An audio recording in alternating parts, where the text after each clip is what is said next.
How to block an account on Instagram. In this short video, I'm going to show you how you're able to block an account on Instagram. But before I do that, please don't forget to like this video and also subscribe to my channel. Okay, so first, open up the Instagram app on your mobile device and then head over to the profile of the account that you'd like to block on Instagram.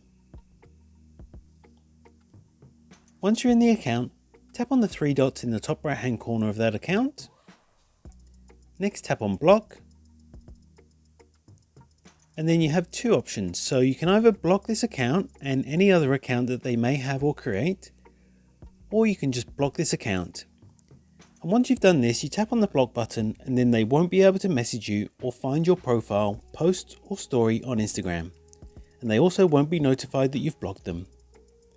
And that's what it takes to block an account on Instagram. If you found this video helpful, I'd love it if you like this video and subscribe to my channel. Thanks for watching.